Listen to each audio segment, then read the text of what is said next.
Assalamu alaikum. Today we are going to talk about the challenges to the Westphalian diplomacy.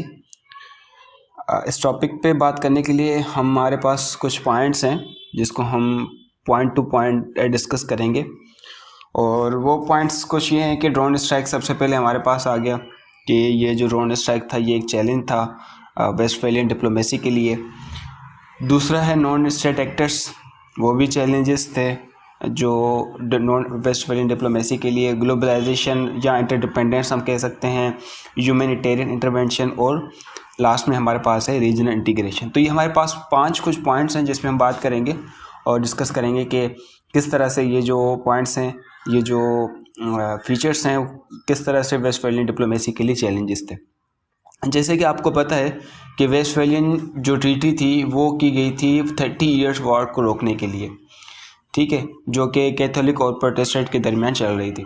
उनके दरमियान permanent piece कायम करने के लिए वेस्टफेलिया ट्रीटी ऑफ वेस्टफेलिया बनाई गई थी कुछ कंट्रीज़ के दरमियान, ठीक है। और उनके फीचर्स था वो ये था कि कोई भी कंट्री किसी भी दूसरी कंट्री में इंटरवेन नहीं करेगी, ठीक है, नंबर 1।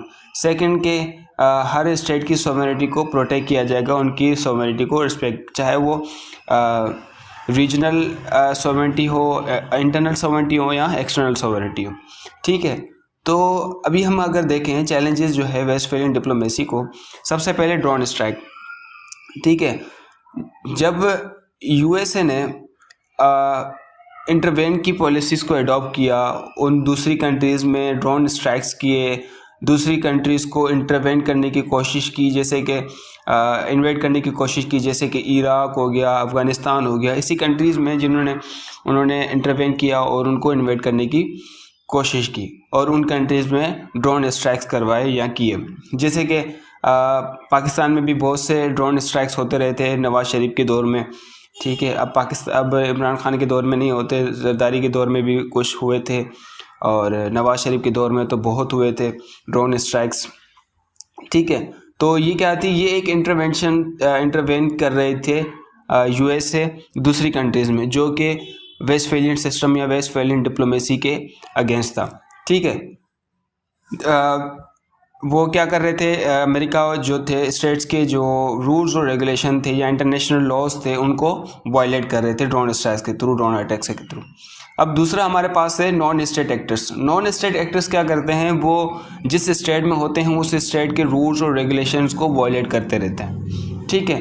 किसके थ्रू, वो जो स्टेट के लॉज को भी फॉलो नहीं करते, स्टेट के रूल्स को भी फॉलो नहीं करते और उनको हमेशा ये कोशिश करते हैं कि हम उनको वायलेट करते रहें, और वो नेशनलिज्म पे बिलीव करते हैं, ठीक है। और नेशनलिज्म के बिलीव करते हैं और टेररिज्म के थ्रू जो है वो स्टेट के रूल्स और रेगुलेशन को वायलेट करते रहते हैं। जैसे कि कुछ ग्रुप्स हैं, अलकायदा हो गया, टीटीपी हो गया, ये क्या करते हैं, ये पॉलिटिकल अथॉरिटीज़ को चैलेंज करते हैं और स्टेट की सॉवरेनिटी को चैलेंज करते हैं, ठीक है। अब थर्ड जो हमारे पास पॉइंट था वो था ग्लोबलाइजेशन या इंटरडिपेंडेंट। अब ग्लोबलाइजेशन का देखें कि जैसे कि दुनिया अब बहुत बिल्कुल ग्लोबलाइज हो गई, हर कंट्री, एक कंट्री दूसरी कंट्रीज पे डिपेंडेंट हो चुकी है अभी, ठीक है। अब जैसे कि कोविड फैला, कोविड क्यों फैला, क्योंकि दुनिया ग्लोबलाइज हो चुकी थी, दुनिया आपस में इंटरकनेक्टेड हो चुकी थी। अब वहाँ के, अब देखिए पाकिस्तान में कैसे आया, बहुत सी कंट्रीज में ये कोविड फैला, सबसे पहले चाइना में आया, वुहान में, वुहान से कैसे निकला, कैसे किस कंट्रीज में गया, किस तरह से गया, पूरी दुनिया में ये कोविड फैल गया। वो इस तरह से हुआ, दुनिया ग्लोबलाइज थी, हर कंट्री के लोग एक दूसरी कंट्रीज में रहते थे, उन्होंने ट्रैवल किया, कोविड अपने साथ ले गए और उन्होंने दूसरी कंट्रीज में ट्रैवल जो है कोविड उन्होंने मतलब समझो कि ट्रांसफ़र कर दिया, ठीक है। चाइना से जो लोग आए पाकिस्तान में या चाइना से लोग जो गए दूसरी कंट्रीज़ में, वहाँ पे वो कोविड लेकर गए। वो ये सिर्फ ग्लोबलाइजेशन की वजह से, अगर ये ग्लोबलाइज कंट्री ना होती या दुनिया ग्लोबलाइज नहीं होती तो ये शायद कोविड जो था वो वुहान तक ही लिमिटेड रह जाता और आगे नहीं जाता, ठीक है। दूसरा कॉज ये ग्लोबलाइजेशन का ये था कि दुनिया इंडिपेंडेंट इकोनॉमी हो चुकी थी दुनिया की। अब देखो पाकिस्तान या दूसरी कंट्रीज़ में कुछ ऐसे प्रोडक्ट हैं जो कि उन कंट्रीज़ में नहीं होते और वो क्या करते हैं, इंपोर्ट करते हैं दूसरी कंट्रीज़ से, ठीक है। अब पाकिस्तान के कुछ ऐसे प्रोडक्ट हैं जो पाकिस्तान सारे प्रोडक्ट तो नहीं बनाता, तो कुछ पाकिस्तान प्रोडक्ट इंपोर्ट करता है। तो जैसे कोविड आ गया तो कोविड की वजह से पाकिस्तान के वो जो इंपोर्ट इंपोर्ट कर रहा था, कुछ जो प्रोडक्ट जो थे वो नहीं हो पा रहे थे, ठीक है। एक्सपोर्ट भी मुश्किल हो रही थी और इंपोर्ट भी मुश्किल हो रही थी। तो ये क्या था, ये एक इंटरडिपेंडेंट इकोनॉमी हो चुकी थी और ये भी क्या था, एक वेस्टफैलियन डिप्लोमेसी की जो ट्रीटी थी उसके रूल्स और रेगुलेशन के एक अगेंस्ट चीज़ हो चुकी थी, ठीक है, इकोनॉमी का इंटरडिपेंडेंट होना। तो state become independent to each other through challenges, through globalization, economy globalize economy हो चुकी थी और इंटरडिपेंडेंट ट्रेड हो चुका था, ठीक है।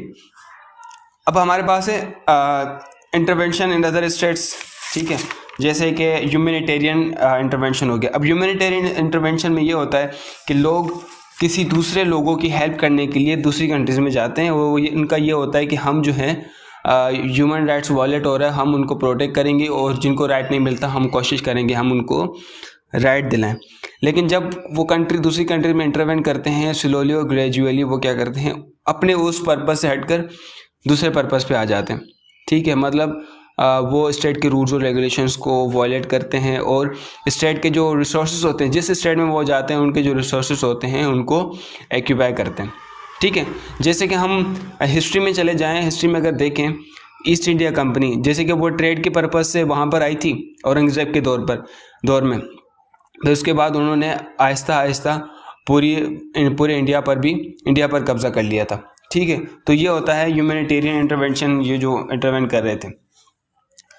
लास्ट में हमारे पास है रीजनल इंटीग्रेशन। रीजनल इंटीग्रेशन मतलब ये देखो, यूरोपियन यूनियन हमारे पास जो यूरोप की वो है, ठीक है, उनमें कितनी 28 कंट्रीज़ हैं। तो 28 कंट्रीज़ क्या हो गई, इंडिपेंडेंट हो गई एक दूसरे पे। अब जिस कंट्री के पास जो चीज़ नहीं होगी वो दूसरी कंट्री से मांगेगा, दूसरी कंट्री तीसरी कंट्री, चौथी कंट्री से। अब यूरोपियन यूनियन जो भी फैसला करेगी वो सारी 28 कंट्रीज़ को एक्सेप्ट करना होगा। वो कोई भी कंट्री उनके अगेंस्ट, यूरोपियन यूनियन के अगेंस्ट नहीं जा सकती, ठीक है।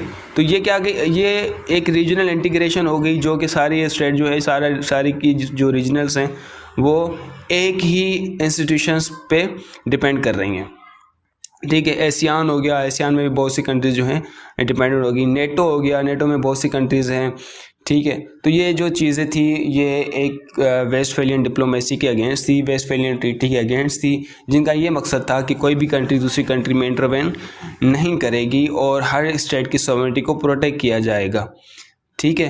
तो this is all about the Westphalian challenges to the diplomacy.